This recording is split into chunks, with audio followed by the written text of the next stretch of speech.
नमस्कार.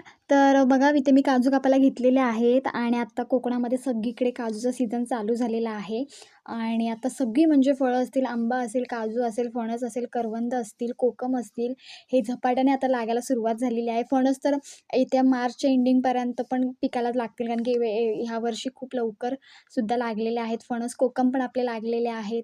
त्याच्यानंतर काजू तर आहेतच. तर इथे बघा मी घर काढायला घेतलेले आहेत. तर हे आपल्याला द्यायचे घर काढून. तर इथे मी कापायला घेतलेले आहेत काजू मस्तपैकी आणि मस्तपैकी टोपलं भरून. तर ह्या 7 नंबर वेंगुर्ला काजू आहेत आणि बघा इकडे काढायचं पण काम चालू आहे एका साईडला. कापून दिलेले आहेत मी आणि ते कापायचं म्हणजे आतले काढायचे चालू आहेत. तर बघू शकता इथे तुम्ही जे काही विळा आहे त्या विळ्याच्या पुढच्या टोकेने हे काढले जाते आणि त्याच्यामध्ये कुठेतरी एखाद दुसरा गर असा कोवळा आहे, पण बाकीचे गर खूप चांगले आहेत. म्हणजे जसं बघायला गेलं तर मार्च एंडिंगमध्ये वगैरे चांगले आपले काजू काढून विकायच्या ह्याच्यात येतील कारण की अजून कोवळे आहेत काजू त्याच्यामुळे.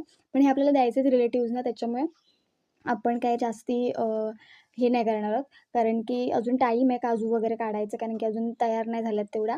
सो तुम्हाला व्हिडिओ आवडला तर नक्की लाईक करा, शेअर करा आणि अजून छान-छान व्हिडिओज तुम्हाला बघायचे असतील तर आपल्या चॅनल नक्की सबस्क्राईब करा आणि लाईक करा, शेअर करा सगळीकडे. आणि बघा आता काजूंचा हंगाम तर खूप मोठ्या प्रमाणात आता इकडे चालू आहे आमच्याकडे. काहींनी विकायला सुद्धा काढलेले आहेत. पण सगळ्याच काजू कशा सगळ्या प्रॉपर तयार नसतात त्याच्यामुळे. सो व्हिडिओ आवडला तर नक्की लाईक करा, शेअर करा आणि सबस्क्राईब करायला अजिबात विसरू नका. Bye bye.